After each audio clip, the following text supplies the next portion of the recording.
Everyone আসসালামু আলাইকুম। আজকে চলে আসছে আলিফ রেস্টুরেন্টে। আলিফ রেস্টুরেন্ট হচ্ছে আপনার দেওয়ানাট মোড়ে। আলিফ রেস্টুরেন্টে ঢুকে দেখলাম তাদের ইন্টেরিয়রটা অনেক বড়, একসাথে অনেকগুলা মানুষ এখানে বসে খেতে পারবে। তো আমরা এবারে খাবারের কথায় আসা যাক। তো খাবার অর্ডার করলাম চিকেন গ্রিল এবং পরোটা। তারপর এখানে সালাদ দিছে। চিকেন গ্রিলটার প্রাইস হচ্ছে 120 টাকা এবং পরোটা আমার মনে হচ্ছে 15 টাকা নিছে। এবার গ্রিলটার কথা বলি, গ্রিলটা আপনার সাইজটা অনেক ছোট, মানে 120 টাকা অনুযায়ী এটা সাইজ। অন্যান্য রেস্টুরেন্টে এর থেকে একটু বড় সাইজ করে, কিন্তু এটা তেমন একটা সাইজ ছোট।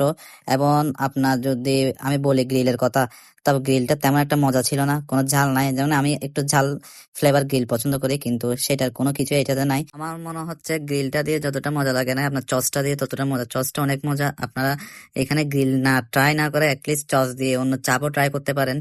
তো আমি তো চাপ ট্রাই করি না, তাই বলতে পারবো না কিরকম। ওভারঅল এরকম বাজে ছিল, একদম বাজে। তো আজকের মতো এটুকু। এরকম ভিডিও আরো পেতে চাইলে পেজটা ফলো করবেন। বাই বাই, টাটা, সি ইউ, আসসালামু আলাইকুম।